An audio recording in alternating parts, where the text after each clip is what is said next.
Selamat pagi Bapak dan Ibu, kita kembali belajar kebenaran firman Tuhan di sekolah minggu kelas dewasa pria dan wanita senior Gereja Baptis Indonesia Getsemani Jakarta. Kita memasuki pelajaran yang keempat dan pelajaran ini berjudul tentang bahaya kesombongan dari Markus pasal 10 ayat 35 sampai dengan ayat yang ke-45.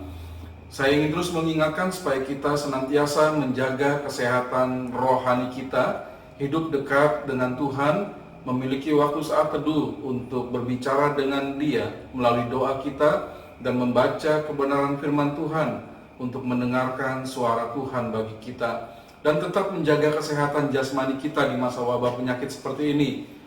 Seringlah membasuh tangan dengan air yang mengalir dan sabun. Lalu pakailah masker senantiasa ketika kita keluar dari ruangan, menjaga jarak satu dengan yang lain, supaya kita tetap sehat senantiasa.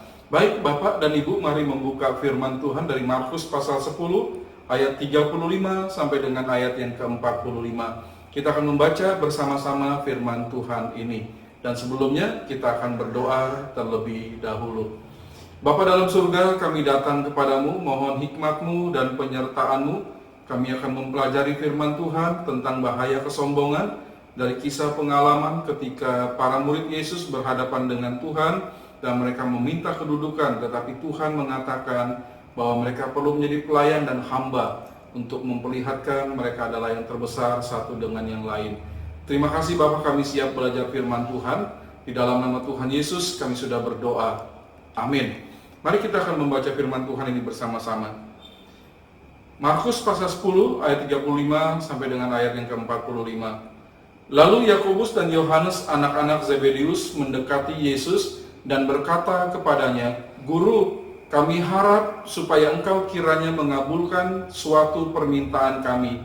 Jawabnya kepada mereka, "Apa yang kamu kehendaki aku perbuat bagimu?" Lalu kata mereka, "Perkenankanlah kami duduk dalam kemuliaan-Mu kelak. Yang seorang lagi di sebelah kananmu dan yang seorang di sebelah kirimu." Tetapi kata Yesus kepada mereka, "Kamu tidak tahu apa yang kamu minta. Dapatkah kamu meminum cawan yang harus kuminum dan dibaptis dengan baptisan yang harus kuterima?" Jawab mereka, "Kami dapat." Yesus berkata kepada mereka, "Memang kamu akan meminum cawan yang harus kuminum dan akan dibaptis dengan baptisan yang harus kuterima. Tetapi hal duduk di sebelah kananku atau di sebelah kiriku, aku tidak berhak memberikannya. Itu akan diberikan kepada orang-orang bagi siapa itu telah disediakan." Mendengar itu ke-10 murid yang lain menjadi marah kepada Yakobus dan Yohanes.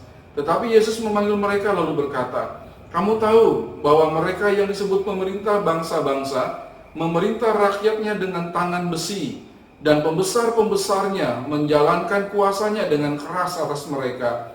Tidaklah demikian di antara kamu. Barang siapa ingin menjadi besar di antara kamu, hendaklah ia menjadi pelayanmu. Dan barang siapa ingin menjadi yang terkemuka di antara kamu, hendaklah ia menjadi hamba untuk semuanya. Karena Anak Manusia juga datang bukan untuk dilayani, melainkan untuk melayani dan untuk memberikan nyawanya menjadi tebusan bagi banyak orang." Setiap manusia memiliki kebutuhan dasar yang harus dipenuhi agar kehidupannya dapat berjalan dengan baik. Ada teori mengenai kebutuhan dasar manusia yang sangat populer, yaitu hierarki kebutuhan menurut Abraham Maslow. Dalam buku penelitian berjudul A Theory of Human Motivation tahun 1943 dan buku Motivation and Personality, terdapat 5 tingkat yang berbeda pada hierarki kebutuhan Maslow itu. Mulai dari yang paling dasar hingga yang sifatnya kompleks. 5 kebutuhan itu dari yang paling dasar, yaitu kebutuhan fisiologis, kebutuhan keamanan dan keselamatan, kebutuhan sosial, kebutuhan harga diri, serta kebutuhan aktualisasi diri seseorang.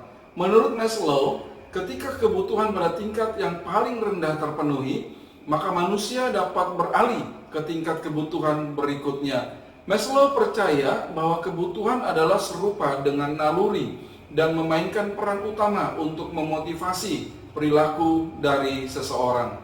Manusia dalam memenuhi kebutuhan dasarnya tersebut seringkali terjebak dalam sebuah egosentris yang selanjutnya menimbulkan kesombongan diri. Dalam memenuhi kelima kebutuhan dasar manusia itu, seringkali sifat egonya, sifat kepentingan diri sendiri yang ingin diutamakan. Dan dalam sikap memenuhi egosentris itu timbullah kesombongan. Seperti yang terjadi dalam peristiwa Yakobus dan Yohanes. Mereka ingin mengaktualisasi diri mereka yang dekat dengan Kristus, dan mereka menginginkan kedudukan di sebelah kanan dan di sebelah kiri Yesus.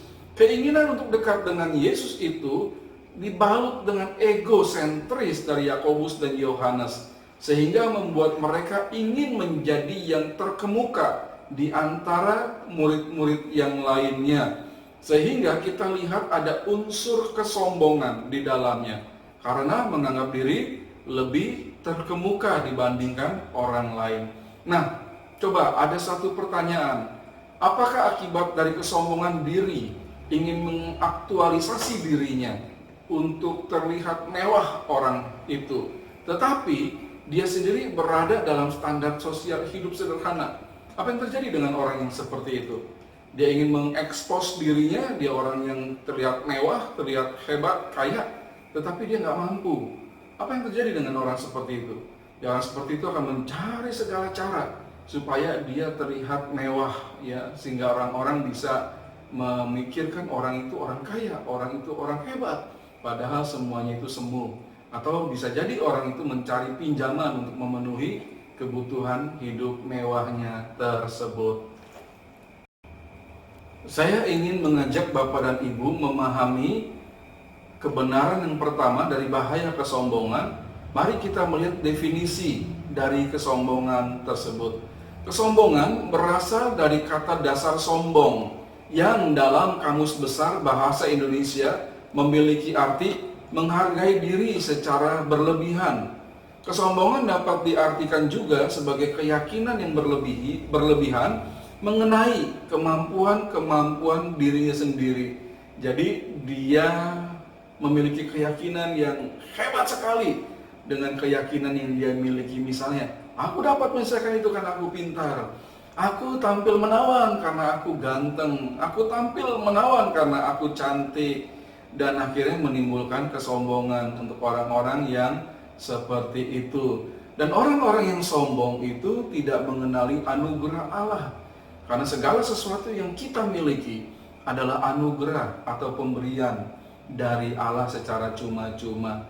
Jadi nggak boleh sombong.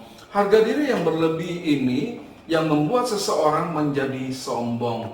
Dan kesombongan membuat orang itu merasa dirinya paling benar. Dosa sombong dikatakan sebagai dosa dari dosa-dosa.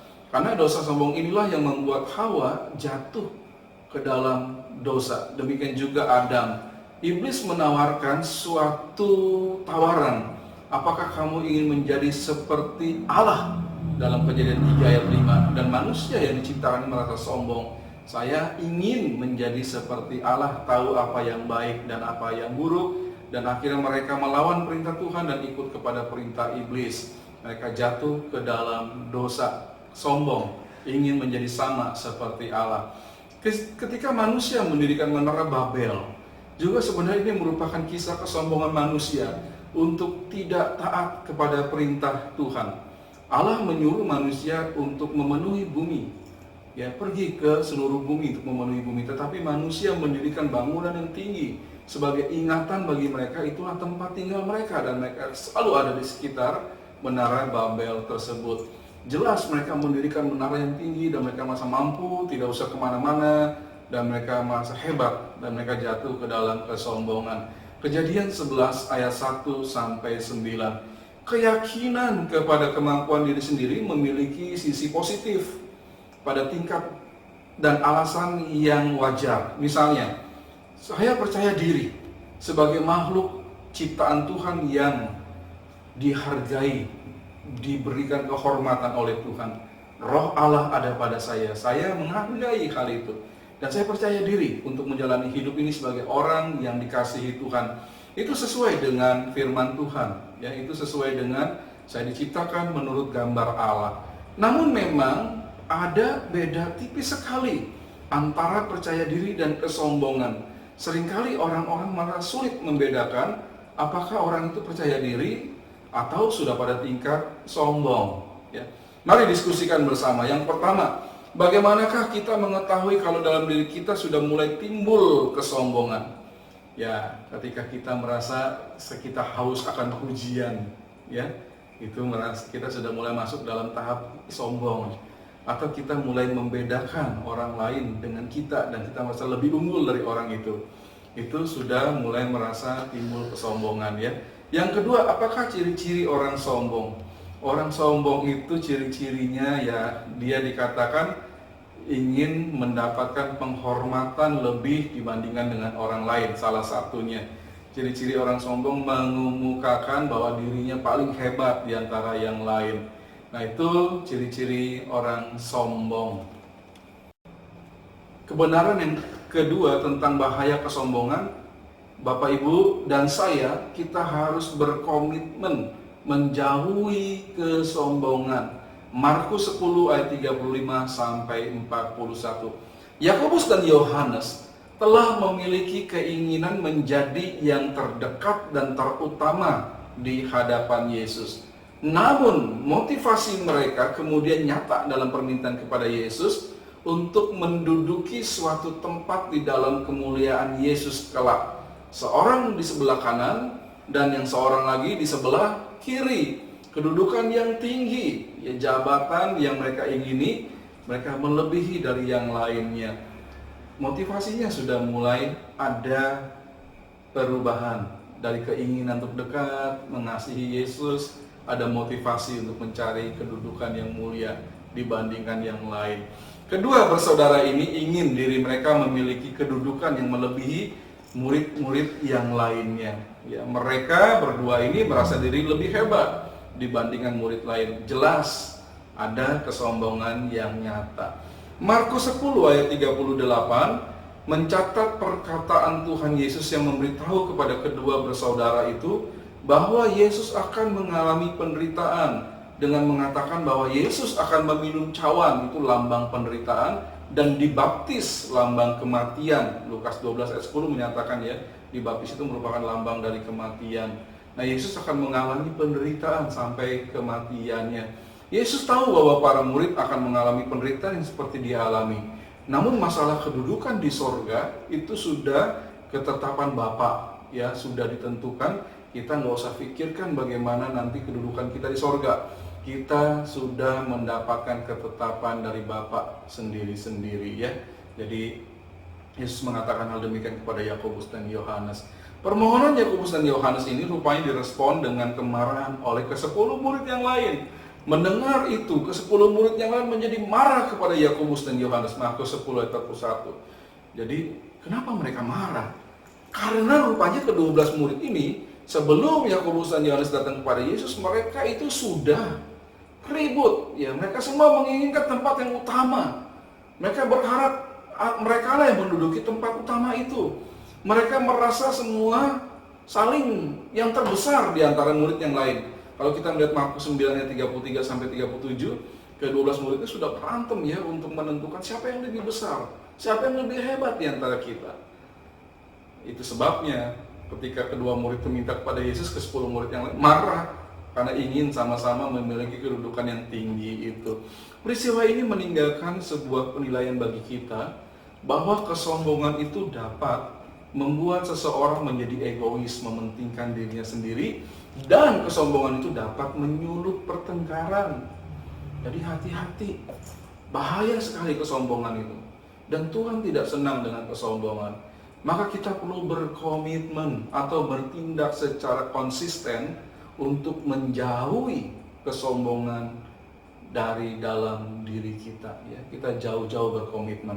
Mari kita diskusikan. Yang pertama, bagaimanakah tindakan yang membuktikan bahwa kita memiliki komitmen untuk menjauhi kesombongan? Tindakan apa? Ya, kita memiliki kerendahan hati. Ya, nanti kita diajar oleh Kristus, kerendahan hati sebagai seorang pelayan, kerendahan hati yang bersifat hamba. Jadi jauhi ya sifat kesombongan itu. Tindakan kita untuk membuktikan bahwa kita menjauhi, ya kita menampakkan kerendahan hati kita. Yang kedua, apakah sebab kesombongan dapat menghancurkan sebuah ikatan dalam komunitas? Contohnya komunitas murid Yesus ya, kesombongan itu semua sombong, tidak ada yang mau kalah, semua merasa hebat, berantem lah. Jadi kesombongan itu menyebabkan seseorang merasa lebih hebat dari yang lain dan tidak mau direndahkan, sehingga dalam ikatan komunitas itu menjadi putus dan mereka bisa menjadi terpecah satu dengan yang lainnya. Kebenaran yang ketiga tentang bahaya kesombongan, murid yang terbesar tanpa terlihat adanya kesombongan menjadi seorang pelayan yang bersifat hamba. Yesus mengatakan hal itu, kalau kamu ingin menjadi yang terbesar, hendaklah masing-masing menjadi pelayan dan masing-masing menampakkan diri sebagai seorang hamba. Markus 10 ayat 42 sampai 45. Pandangan dunia tentang kekuasaan memang sering menjadi tolok ukur dari kepemimpinan. Yesus memberikan pandangan yang jelas tentang kepemimpinan dan kekuasaan dunia yang menggunakan kekuasaannya untuk menguasai orang lain, bahkan menggunakannya dengan tangan besi supaya mereka tetap ada di atas pucuk pimpinan sebagai penguasa. Itu dunia. Lalu Yesus kemudian memberikan sebuah pandangan yang baru dalam kepemimpinan Kristen.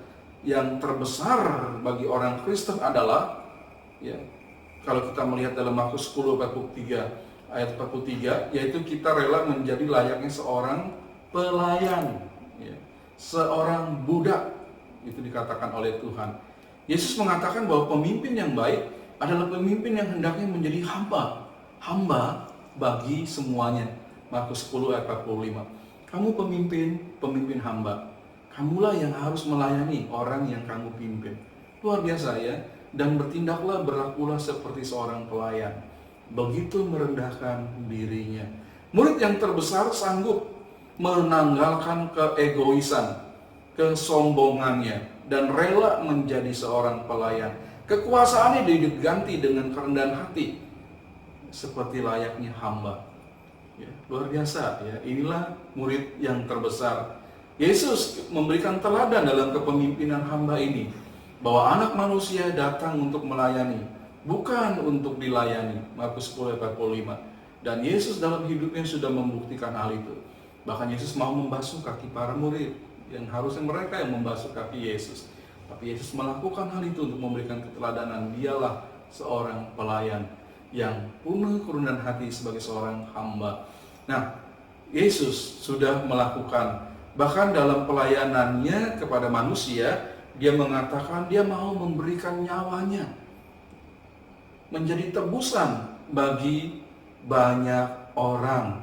Kalau kita ingin menjadi yang terkemuka, pelajaran ini memberitahu kepada kita, bertolak belakang dengan kepemimpinan dunia, kita menjadi seorang pelayan yang memiliki sikap hamba, yang rela merendahkan diri.